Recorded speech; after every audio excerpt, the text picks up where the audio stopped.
মিশর থেকে এসেছেন। তিনি মিশর এবং বৈরুতের জয়েন্ট ভেঞ্চার যে প্রকাশনা, সেটা হলো মুআসসাসাতুর রিসালা আলামিয়া, তার হলো প্রতিনিধি হিসেবে তিনি এসেছেন, হিশাম আব্দুর রহিম। এই অংশগ্রহণ কি মেলা কর্তৃপক্ষের কাছে আবেদন করে স্টল নেওয়া হয়েছে, নাকি এখানকার প্রকাশকরা তাদের বই এনে বিক্রি করছে? যেটা জানালো ৭,৫০০ বর্তমানে রানিং আছে একটা প্রকাশনী। তারপরে দ্বিতীয় আছে লেবাননের আরেকটা প্রকাশনী, সেটার মালিক সরাসরি এসেছেন, সেটা হলো ইবনে হাজম, ইবনে হাজম, তার মালিক হলো আহমদ কুসাইবাতি। দারুল হাদিস তারা আসেনি, কিন্তু তাদের কিতাব পাঠিয়ে দিচ্ছে মেলা অংশগ্রহণ করার জন্য। পাকিস্তান থেকে তারা সরাসরি অংশগ্রহণ করেছে। পাকিস্তানের বিখ্যাত লাইব্রেরি মাকতাবুর রশিদ, লাহোরে তাদের মেইন অফিস। আমি এই মুহূর্তে দাঁড়িয়ে আছি যা ইসলামিক ফাউন্ডেশন আয়োজিত জাতীয় মসজিদ বাইতুল মোকাররমের পূর্ব চত্বরে ইসলামী বইমেলায়। প্রিয় দর্শক, আপনারা নিশ্চয়ই জানেন সেপ্টেম্বর মাসের ১৩ তারিখ থেকে শুরু হয়ে এই বইমেলা ক্রমেই জমে উঠছে। পাঠকের বেশ আনাগোনা লক্ষ্য করা যাচ্ছে। এই মেলায় অংশগ্রহণ করেছে প্রায় ১৫০ শতাধিক স্টল। এর মধ্যে আন্তর্জাতিক কয়েকটি প্রকাশনীকে আমরা দেখতে পাচ্ছি প্রথমবারের মতো ইসলামী বইমেলায় স্টল নিয়েছে, যার ফলে আমরা এই মেলাকে আন্তর্জাতিক মেলা হিসেবে অনুধাবন করছি। পাঠকরা চিন্তা করছেন, যদিও এই আন্তর্জাতিক প্রকাশনীর অংশগ্রহণ এবং আমাদের মেলা কর্তৃপক্ষের স্বীকৃতি নিয়ে প্রশ্ন এসেছে, আমরা এই বিষয়টি একজন প্রকাশকের সঙ্গে কথা বলতে চাই। একই সঙ্গে ঘুরে দেখাতে চাই আন্তর্জাতিক প্রকাশনীর কোন কোন প্রকাশনী এবছরের মেলায় ইসলামী বইমেলায় অংশগ্রহণ করেছে। আমরা যতটুকু শুনতে পেরেছি যে আন্তর্জাতিক বেশ কয়েকটি প্রকাশনী এখানে অংশগ্রহণ করেছে। প্রথমে আপনার কাছ থেকে শুনতে চাই যে কোন দেশের কোন কোন প্রকাশনী অংশগ্রহণ করেছে। বিসমিল্লাহির রহমানির রহিম। প্রথমত লুবনান, যেটা আমাদের দেশে লেবানন বলে পরিচিত, সেখানকার বিখ্যাত লাইব্রেরি দারুল কুতুব আল ইলমিয়া, তারা সরাসরি অংশগ্রহণ করেছেন। তাদের পক্ষ থেকে তাদের যে মুদির মাবিয়াত বলে, ডাইরেক্টর সেল, তিনি এসেছিলেন, মালিকের দ্বিতীয় ছেলে জিহাদ বাইদুন, তিনি মূলত এই পুরা ব্যবসাটা দেখেন। তিনি এসেছিলেন এবং উদ্বোধনী অনুষ্ঠানেও ছিলেন। তারপর তার প্রতিষ্ঠান বিশ্বের বিখ্যাত যদি 10টি লাইব্রেরি গণনা করা হয়, তার মধ্যে তাদের প্রতিষ্ঠানটা একটা হবে। এটা এমন একটা প্রতিষ্ঠান যাদের প্রতিদিন বই বের হয়, এত বিখ্যাত। এবং তাদের প্রকাশনার যে সংখ্যা, সেটা আমাকে যেটা জানালো ৭,৫০০ বর্তমানে রানিং আছে একটা প্রকাশনী। তারপরে দ্বিতীয় আছে লেবাননের আরেকটা প্রকাশনী, সেটার মালিক সরাসরি এসেছেন, সেটা হলো ইবনে হাজম, ইবনে হাজম, তার মালিক হলো আহমদ কুসাইবাতি। তিনিও এসেছিলেন প্রায় 7 দিন উনি থেকে, গত পরশু চলে গেলেন, আবার শেষ দিকে আসার ইচ্ছা পোষণ করছেন। তো এই হলো দ্বিতীয়। তৃতীয় হলো মিশর থেকে এসেছেন, তিনি মিশর এবং বৈরুতের জয়েন্ট ভেঞ্চার যে প্রকাশনা, সেটা হলো মুআসসাসাতুর রিসালা আলামিয়া, তার হলো প্রতিনিধি হিসেবে তিনি এসেছেন, হিশাম আব্দুর রহিম। এটাও অনেক বিখ্যাত লাইব্রেরি, যেমন মুসনাদ আহমদ 52 খণ্ডের সহ অনেক বড় বড় তাদের কিতাব রয়েছে। তারপরে এসেছে ইবনুল জাওজি এবং ইবদার প্রতিনিধি, তিনিও সেলসের দায়িত্বে আছেন, তার নাম হলো আহমদ হিশাম আব্দুর রহিম। এই 4 জন সরাসরি এসেছেন, 4টা মাক্তাবা। এছাড়া আরও 2টা মাক্তাবা এসেছে, যেমন দারুল হাদিস, তারা আসেনি, কিন্তু তাদের কিতাব পাঠিয়ে দিচ্ছে মেলা অংশগ্রহণ করার জন্য। আর পাকিস্তান থেকে তৃতীয় দেশ, প্রথম আমরা বললাম লেবানন, দ্বিতীয় হলো মিশর, তৃতীয় হলো পাকিস্তান থেকে, তারা সরাসরি অংশগ্রহণ করেছে। পাকিস্তানের বিখ্যাত লাইব্রেরি মাকতাবুর রশিদ, লাহোরে তাদের মেইন অফিস।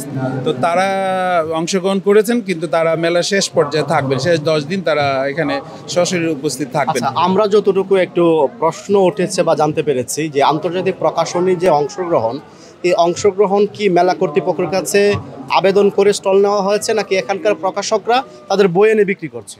হ্যাঁ, এটার বিষয়ে আমরা গত বছর যখন মেলায় অনেক ভালো পরিস্থিতি আমরা লক্ষ্য করেছি, তারপরে আমরা মেলা যারা আয়োজক কমিটি এবং ইসলামী ফাউন্ডেশনের সাথে আমরা কথা বলি, আমি ব্যক্তিগতভাবে কথা বলি যে বিদেশিদেরকে ইনভাইট করলে তারা আসতে পারে। তখন তারা বলছে ঠিক আছে, আপনি ইনভাইট করতে পারেন এবং আমরা এই বিষয়ে একমত আছি। তখন আমরা তাদেরকে যখন এই প্রস্তাব দেই, বিশেষ করে প্রায় 10টা লাইব্রেরির কাছে আমরা আবেদন জানাই। এর মধ্যে 2টা লাইব্রেরি তারা বলে যে আমরা আগে বাংলাদেশে এসে ভিজিট করব, এখানকার পরিস্থিতি, তারপর আমাদের যে এমবেসি আছে, তারপর এখানকার যিনি ফাউন্ডেশনের ডিজি আছেন, এগুলোর সাথে আমরা কথা বলে তারপর আমরা সিদ্ধান্ত নেব। তারপর 2 মাস আগে তারা নিজেরাই আসেন এই দেশে, এসে ফাউন্ডেশনের যিনি মহাপরিচালক আব্দুল সালাম সাহেবের সাথে এবং যে এখানকার যে আয়োজক কমিটি আছে, বিসির যারা সহযোগিতায় আছেন, তাদের সাথে তারা মিটিং করেন। মিটিং করে তারপর তারা সন্তুষ্ট হয়ে তারপর মিশরে ফিরে যায় এবং লেবাননে ফিরে যেয়ে তারা সিদ্ধান্ত নেয় মেলায় অংশগ্রহণ করবে। তারপর তারা এখানে একদম প্রপারলি তাদের ডকুমেন্টস, তাদের ট্রেড লাইসেন্স, তাদের ছবি, তাদের প্রকাশনা ক্যাটালগ সব কিছু এখানে সশরীরে এসে ডিজি এবং এখানকার যারা প্রতিনিধি ছিল তাদের কাছে সহস্তে জমা দিয়ে গিয়েছে। আচ্ছা, তাহলে আমরা মানে স্পষ্ট এটা তারা সরাসরি অংশগ্রহণ করেছে। তারা তাদের কিতাব পাঠিয়েছে, যে কিতাবটা চিটাং কোর্টে গত মাসের 29 তারিখ এসে পৌঁছেছে, সবার কিতাব একত্রে। তারপর ফাউন্ডেশনের অনুমোদন ক্রমে এই বই চিটাং কোর্ট থেকে রিলিজ হয়েছে। তারপর আমরা 2 ভাগে ভাগ করে বাংলা বাজারে, এখানে যেহেতু নিরাপত্তার অভাব আছে, যে এত কোটি কোটি টাকা, প্রায় 2.25 কোটি টাকার কিতাব তারা পাঠিয়েছে, তো এই কিতাব এখানে অরক্ষিত কিভাবে থাকবে, আমরা সিকিউরিটি সমস্যা দেখে সেটা আমরা বাংলা বাজারে রেখেছি। এখানে পর্যায়ক্রমে এখানে এনে মানে বিক্রি হচ্ছে। তারা সমস্ত রিসিট আমাদের কাছে সাবমিট করেছে, এই হলো আমাদের বইয়ের তালিকা, এই রেটে আপনারা বিক্রি করবেন, যা অতিরিক্ত থেকে যাবে সেগুলো আমরা পরে লাইব্রেরির মধ্যে বিক্রি করে দিয়ে যাব। আপনার কাছে কি মনে হচ্ছে যে এই যে আন্তর্জাতিক প্রকাশনীগুলো অংশগ্রহণ করেছে এই বছর, এটা সামনের দিকে বিস্তৃতি হবে, বাড়বে এবং আগ্রহ তৈরি হবে, পাঠকদের কেমন আগ্রহ দেখতে পাচ্ছেন? আমি তো একদম শতভাগ মানে নিশ্চিত, সম্ভাবনা না নিশ্চিত, যে বাংলাদেশে এটা 2য় বা 3য় বৃহত্তম মুসলিম দেশ। এখানে প্রচুর মাদ্রাসা, আলিয়া মাদ্রাসা, কওমি মাদ্রাসা, ইউনিভার্সিটিস, ইসলামিক ফ্যাকাল্টিস। তো আমরা 20 বছর ধরে এই ফিল্ডে কাজ করতেছি। তো আমরা জানি বিদেশি প্রকাশনীগুলো যদি সরাসরি আসে তাহলে অনেক ধরনের মানে ক্রেতারও উপকার রয়েছে, বিক্রেতারও উপকার হবে এবং বাজার অনেক বিস্তৃত হবে, আরও প্রকাশনীর অংশগ্রহণ করবে। মানে বাংলাদেশে তারা মানে না আসার কারণে বই নকল হচ্ছে, বই অনেক বেশি দামে বিক্রি হচ্ছে, বিভিন্ন ধরনের সমস্যা বা দূরত্বর কারণে পাঠকের জন্য এটা সুবিধা হয়েছে। একটা জিনিস ক্লিয়ার করবেন যে আন্তর্জাতিক প্রকাশনী স্টলগুলোতে কোন ধরনের বই বেশি পাওয়া যাচ্ছে, শুধুমাত্র ধর্মীয় গ্রন্থ নাকি সাহিত্যমানের গ্রন্থ পাওয়া যাচ্ছে? আরবি, ইংরেজি এবং উর্দু কোন ভাষার বেশি পাওয়া যাচ্ছে এখানে? মানে আরব বিশ্বের যেগুলো, যেমন মিশরের এবং লেবাননের, তাদের শুধু আরবি বই, আর এখানে কোনো ইংরেজি বই নেই। কিন্তু তাদের বইয়ের মধ্যে অনেক বৈচিত্র্য আছে, যেমন কোরআন, হাদিস, তাফসিরের মানে বিষয়ের অনেক কিতাব রয়েছে, সাথে সাথে গল্প, উপন্যাস, আরবি সাহিত্য, তুলনামূলক আরবি সাহিত্যের যত ধরনের মানে বই রয়েছে সেগুলো এখানে এসেছে। ইতিহাস, হাদিস, তাফসির, তারপরে ফিক এবং ভাষা, তারপর কবিতা, এই বিষয়ের মানে অনেক বই, বিশেষ করে মানে ছোট ছোট বই যেগুলো বিক্রির জন্য মানে ক্রেতার কিনতে মানে বড় বেশি টাকা গুনতে হবে না, এরকম অসংখ্য বইয়ের সমারোহ এবার হয়েছে।